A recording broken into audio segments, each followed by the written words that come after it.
Well, we're back with another video. This is video 4 on chapter 10, and we're talking about interviews. So, the first set of questions that you're going to be asking on an interview are your introductory questions, right? So, you're just sitting down to the interview. You introduce yourself, they introduce themselves, you establish some rapport, kind of get the interview theme going, which the interview theme is you'd like them to help you, right? You observe their reactions. This is where you're gauging, like, well, what stage of the crisis reaction phase are they in? Is this going to be a hostile interview? Is this going to be friendly? And you develop that theme, keep going with the, is it okay to get some help from you? So, how do you do this? Well, when it says make physical contact, doesn't mean like you are touching them.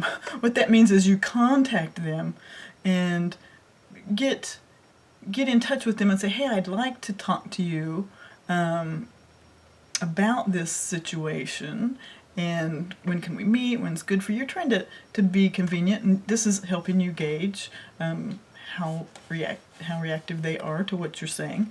Of course, only arrange to interview one person at a time and have it be in private, because you never know what's going to come out.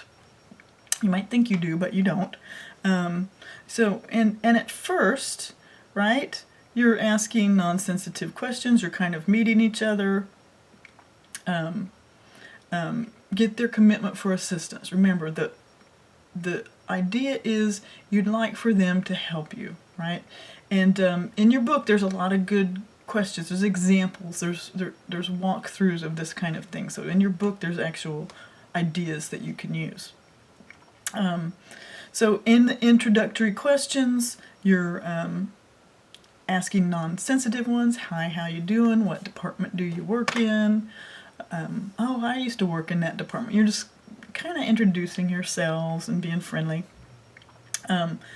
And you're trying to get them to agree with this. Well, okay, can you help me with this? Will you help me with this? Great, thanks. What I'd like to talk about next is this. Is that okay with you? Right, you're getting them to agree with you. And you're going to transition into the informational questions. So you ask them something. Now I'd like to talk a little bit about what happened in the warehouse last Friday. Whatever, you're transferring into. And you get them to yes. And again, always remembering not to invade their space. It's not like you see on the cop movies where they're like in their face. It's not like that. You're having a conversation with the person. You're trying to get them to help you. All right. So you transition into informational questions, and you're going to have a couple of different choices of informational questions. So keep in mind, open questions are probably better than closed questions. Closed questions are just like a yes or no answer. An open question lets them talk. So you want to keep that in mind. If you're looking for a very specific answer, you might ask a closed question. Leading questions are not generally a good idea, because you are kind of telling them what answer you want, and that's not really what you want. You want to be careful about double negative questions. That's just confusing. Complex questions, attitude questions. You don't want to make people defensive. You don't want to confuse them. So open questions are really good. So your book has a lot of examples of that.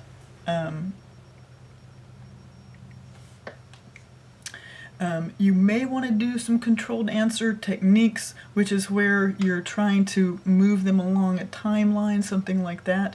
Okay, so when you first walked in the warehouse,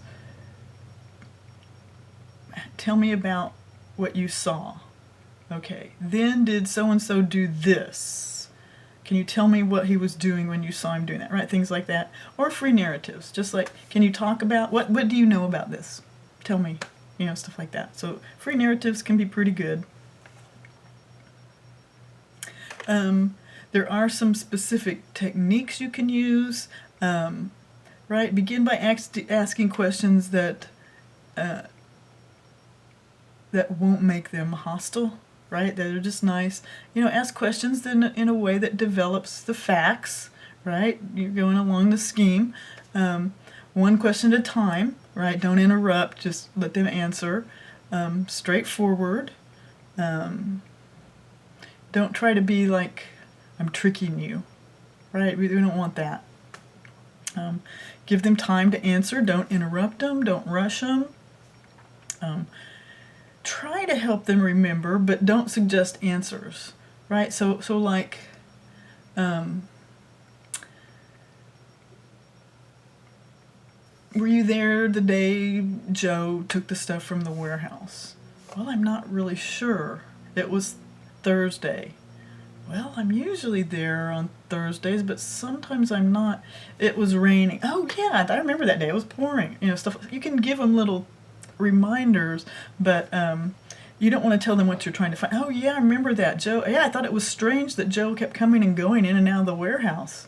You know, stuff like that, because it was raining. I thought, oh, that's weird. He's going to get all wet. So anyway, so you can kind of lead them and remind them of stuff, but not reminding them of what they saw or heard or said, right? So make sure you understand them, get clarification on words and things, right? Make sure you understand what they're telling you.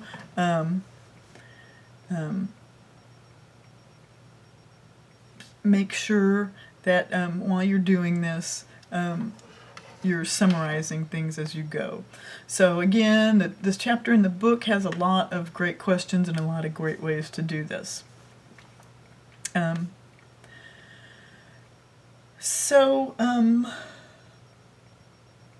It's important to remember what you're doing and what they're telling you, but I would be careful about note-taking. You do want to maintain, remember, you're having a conversation with these people. It's not like when you're in a class and you're taking notes and you're just looking down at your notes. You're having a conversation. You want to write down what they say, but it's really probably for the best to wait until after they leave. And again, a lot of times you can do recording, and you can even tell them or ask them, right? You're always trying to get agreement. Say, my memory's not that good. Would it be okay if I just put this little recorder here or had this recorder off to the side? And that way it'll help me remember what you tell me. And most people say yes, and they'll typically forget it's even over there. You talk for like 1 minute, and they forget that there's even a recorder there, especially if it's kind of off to the side or somewhere. Using, of course, your phone, not an actual recorder. You're using your phone. It's okay if I put my phone down over here, record it. It may be legal for you to not even tell them you're recording. Look into that with the lawyers.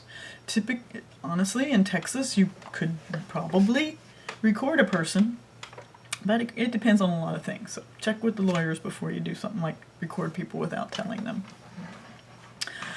So anyway, we're going to end this video there. When we come back, we'll take up with observing as you're talking.